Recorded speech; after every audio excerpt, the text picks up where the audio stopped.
At a time when our world has become exponentially more complex, literally overnight, most people are finding themselves in a place where they're busy rethinking, reimagining their business or their careers or even their industry. And while it's impossible to predict what the future economy will look like or the future of a particular industry or business will look like, there are some definite trends that can really guide and channel the way we think about how our businesses need to reshape and change to remain relevant in this new forming economy, in this new forming world.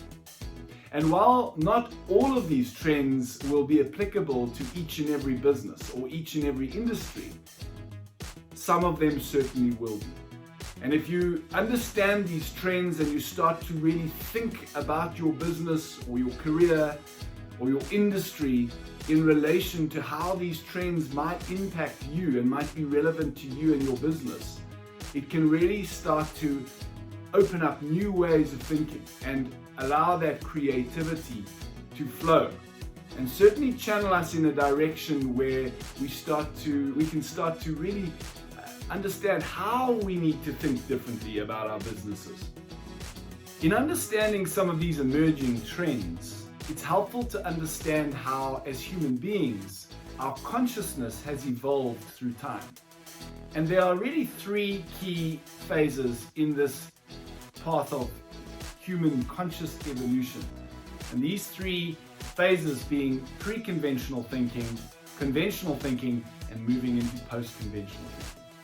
These three phases were defined by Dr. Claudius van Wyk, and they're very helpful to understand how we have evolved consciously as human beings. What has driven this conscious evolution is the increasing complexity of our world through time has required us to bring more complex thinking into solving some of our existential challenges that we face. In pre-conventional thinking, the world was really simple enough that wisdom passed down through generations, best practice passed down through generations was still very relevant. The world was not complex enough, it didn't change so much, and it had a lot more of a static feel to it. And so our grandparents could give us advice around how to live our life and how to go about solving some of the problems that we would face and could expect to face in our world. And this was very helpful. That best practice, we faced the problem, we applied the best practice, and we solved the problem in most cases. It was very simplistic and that best practice worked. Then as our world became more complex, so did our thinking. And we moved into what is known as conventional thinking. In a conventional world, it was a little bit more complex than a pre-conventional world.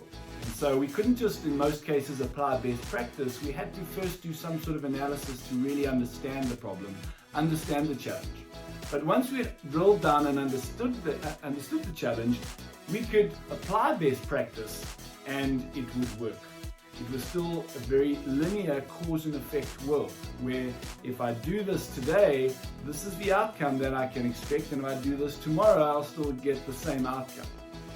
It was driven by a reductionistic mindset, which was to drill down, break the thing apart, break the thing apart into all the pieces and identify which is the piece that's not working and fix that. And so that reductionistic and scientific worldview very much drove conventional thinking. As we now move into post-conventional thinking, our world has become so complex that we cannot predict the outcome. And the definition of complexity is that we cannot identify all the factors that impact the system. And because we cannot identify all the factors that are impacting the system, we most certainly cannot predict the outcome. And so with complexity comes a lot more uncertainty, and with that uncertainty and complexity comes a lot more ambiguity, which means if I do this today, I might get that result. If I do the same thing tomorrow, I might get that result. And so because of that ambiguity, the result is not predictable. And because of this shift from a very linear cause and effect type of world in the conventional world In a post-conventional world, it's not linear at all. It's holistic, and it's about the system. It's about seeing a system as a dynamically changing environment with factors that are impacting that system that cannot be identified. And so in a business world, things are changing. There's no one that can predict what the world will look like, what the economy will look like, what an industry will look like in even a few months at this stage, let alone years. And so in this complex world, what is key is experimentation and adaptability. No longer can we anticipate accurately what the outcome of something, and therefore in a conventional world, by being able to anticipate the outcome, we could plan, we could have 5-year strategic plans. And so strategic planning is becoming less valuable in a complex world, in a post-conventional world. What is much more valuable is adaptability and experimentation. Is put something out there, see what happens. Does it work? Doesn't it work? How do we need to change? What's the feedback we're getting? And constantly be adapting and experimenting is a far better approach in a post-conventional world.